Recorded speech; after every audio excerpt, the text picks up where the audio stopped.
नमो तस्सा भगवतो अरहतो सम्मा संबुद्धस्सा।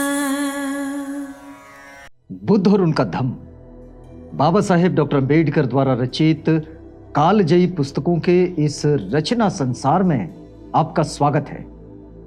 आप जानते हैं कि इस समय हम लोग बाबा साहेब डॉक्टर अम्बेडकर द्वारा मूल रूप से अंग्रेजी में रचित ग्रंथ द बुद्धा एंड हिज धम्मा, इसका ये हिंदी अनुवाद आप तक पहुंचा रहे हैं। और ये जो हिंदी अनुवाद है, ये हिंदी अनुवाद भदंत डॉक्टर आनंद कौशल्यायन जी का है। आइए इस कड़ी में आगे बढ़ते हैं। आप जानते हैं कि ये जो अध्याय है ये बुद्ध और उनका धम्म इस ग्रंथ के तृतीय कांड का 5वां भाग है।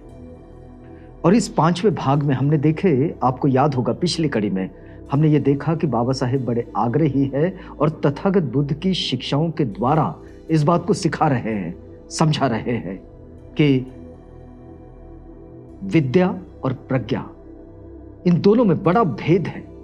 ये दोनों चीजें अलग हैं। कोई आदमी बड़ा अच्छा याद रखता होगा, चीजों को समझता होगा, विश्लेषित करता होगा, वो अपने परिवार को अपने बुद्धि के आधार पर जीवन जीता भी होगा।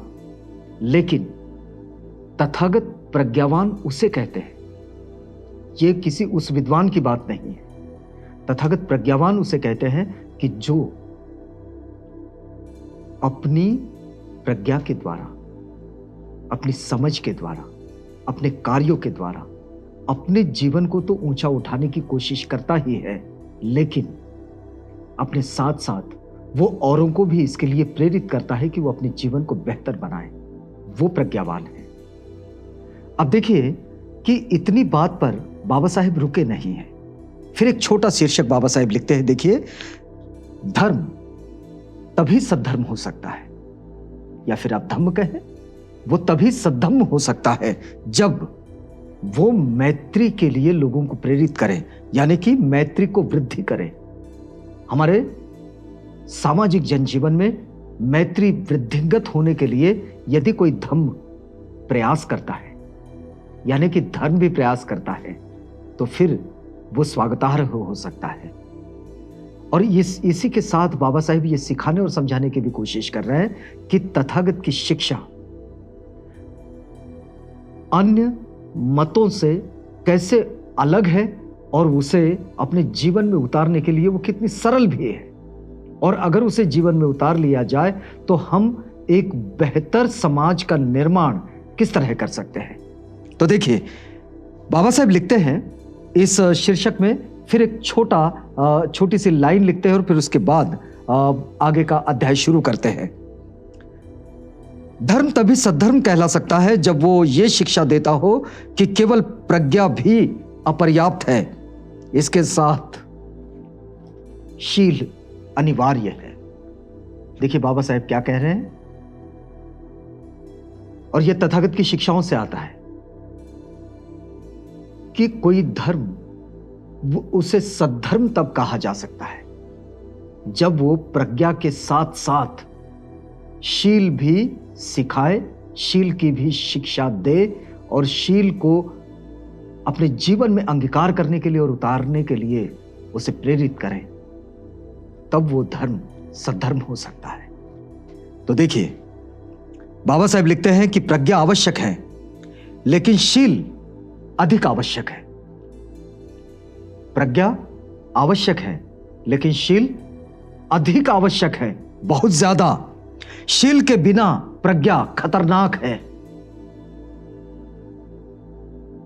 देखिए ये एक बड़ी महत्वपूर्ण घोषणा इस समय बुद्ध और उनका धम्म के द्वारा और तथागत बुद्ध की शिक्षाओं के द्वारा दे रहे हैं। और यह घोषणा क्या है कि शील के बिना प्रज्ञा यह खतरनाक है।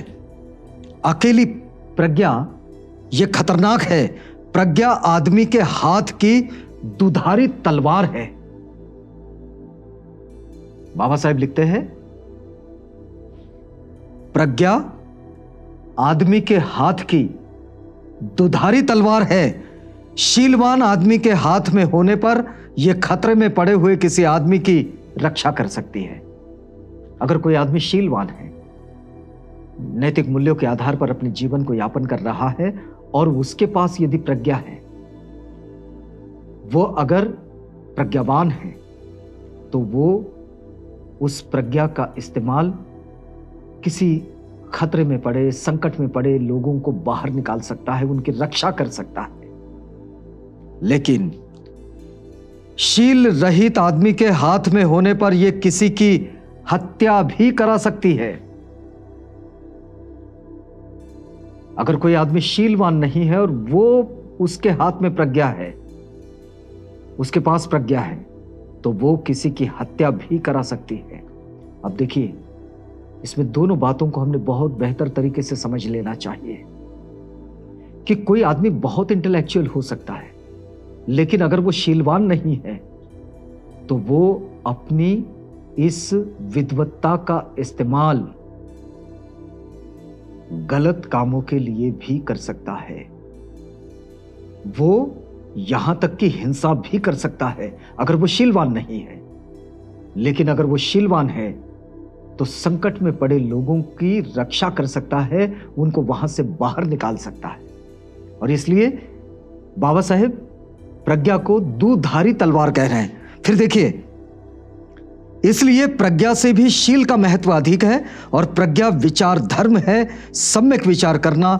शील आचार धर्म है, सम्यक आचरण करना। दो चीजें बड़े स्पष्ट रूप से बाबा साहेब लिखते हैं। प्रज्ञा ये विचार धर्म है और शील ये आचार धर्म है। प्रज्ञा हमारी तर्कशीलता को मजबूत कर सकता है। प्रज्ञा हमें इस ओर प्रेरित कर सकती है कि जिसके द्वारा हम चीजों को ठीक ठीक तरीके से समझ लें।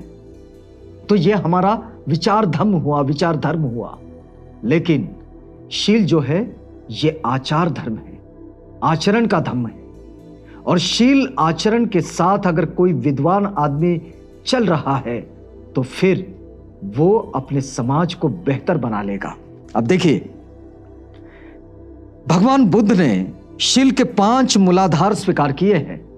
तथागत बुद्ध ने शील के जो मूल आधार है वो 5 दिए हैं, जिसमें जीव हिंसा से विरत रहना, मतलब हिंसाचारी ना होना।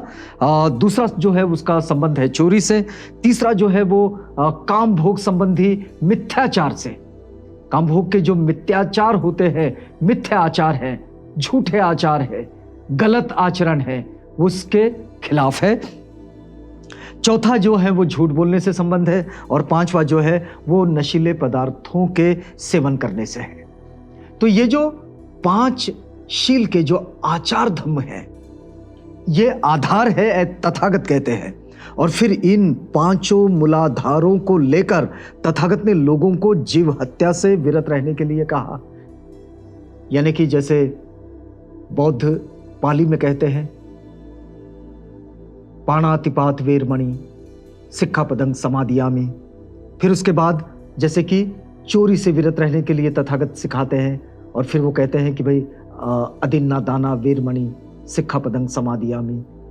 सिक्खापद है ये, ऐसी शिक्षा जो ग्रहण की जाए, सिक्खापद। उसके बाद काम भोग संबंधी जो मिथ्याचार है उससे विरत रहने के लिए तथागत कहते हैं। ये भी शील का आचार धर्म है। यानी कि कामेसु मिच्छाचार वेरमणि सिक्खापदं समादियामि। और उसके बाद आता है झूठ बोलने से विरत रहने के बाद मुसावादा वेरमणि सिक्खापदं समादियामि। फिर उसके बाद आता है जो शराब और जो नशीली चीजें जिसके मोह में लोग फंस जाते हैं, तो उसके प्रमाद से बाहर निकलो, उससे विरत रहो। ये तथागत सिखाते, उस प्रमाद से विरत रहना है। तो फिर वे कहते हैं कि सुरा मेरैया मज्ज पमादट्ठाना वेरमणि सिक्खापदं समादियामि। तो ये इस तरह से ये 5 मूलाधारों को लेकर तथागत ने लोगों से ये अपेक्षा की है कि वो अगर इन 5 मूलाधारों को अपने जीवनचर्या का हिस्सा बना ले, मतलब अपने आचरण का हिस्सा बना ले, तो निश्चित रूप से इस शिलाचरण के साथ कोई भी प्रज्ञावान, संकट में पड़ी मानवता को बाहर निकालेगा, उसे बेहतर जीवन जीने के लिए प्रेरित करेगा। और फिर देखिए, तथागत बुद्ध ने शील को विद्या के भी ऊपर क्यों स्थान दिया, यह स्पष्ट है। बाबा साहेब लिखते हैं कि तथागत ने इसके कारण, क्योंकि कोई आदमी बहुत विद्वान हो सकता है लेकिन वो मिथ्याचारी हो सकता है, वो नशीली चीजों का प्रमाद में फंसा हुआ कोई व्यक्ति नशेड़ी हो सकता है, लेकिन विद्वान हो सकता है, इंटेलेक्चुअल हो सकता है, पढ़ा लिखा हो सकता है, लेकिन वो शीलवान नहीं है तो उसकी विद्वत्ता का वो गलत इस्तेमाल करेगा। वो झूठ बोलने वाला हो सकता है, चोरी करने वाला हो सकता है। हम देखते हैं हमारे यहाँ बहुत सारे लोग जो करप्शन में फंसे हैं लेकिन बड़े लिखे पढ़े लोग हैं, कुछ अफसर टाइप के भी लोग मिल जाते हैं। तो ये जो स्थिति है, इसलिए तथागत ये बात सिखाते और समझाते हैं कि प्रज्ञा से भी अधिक महत्वपूर्ण है शील। इसलिए शील आचरण, ये बात ज्यादा महत्वपूर्ण है। अब देखिए, बाबा साहेब आगे लिखते हैं कि ज्ञान का उपयोग आदमी के शील के अनुसार ही होकर रहेगा।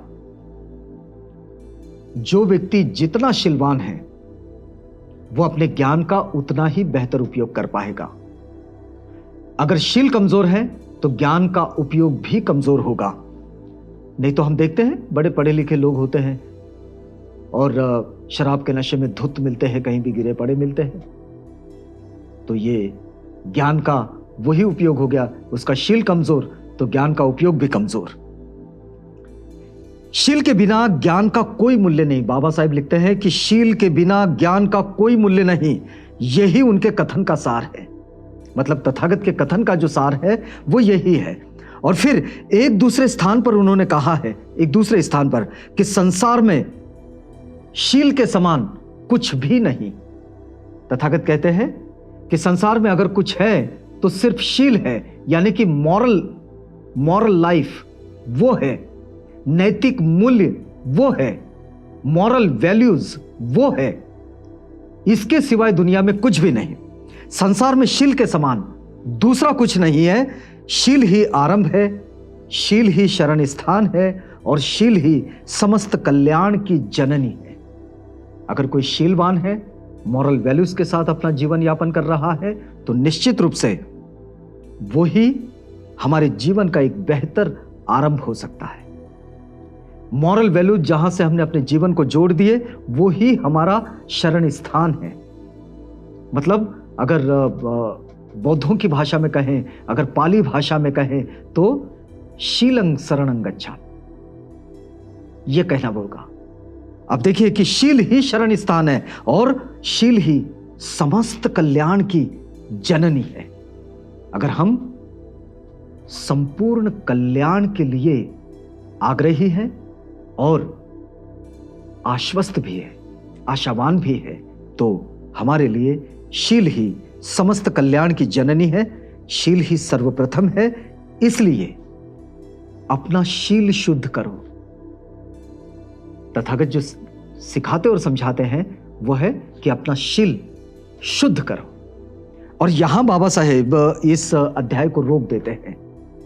अब अगला जो शीर्षक है उस शीर्षक के साथ हम जुड़ेंगे, लेकिन आपके लिए ये बात है कि अगली कड़ी का आपको इंतजार करना होगा, क्योंकि ये वक्त हमारा पूरा होता है और अगली कड़ी में हम अगले अध्याय को शुरू करेंगे।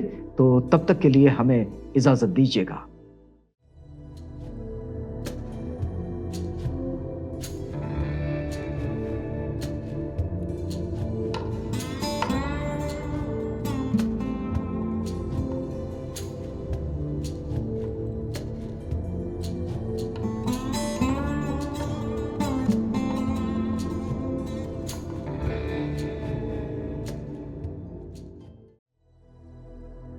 बुद्ध और उनका धम्म।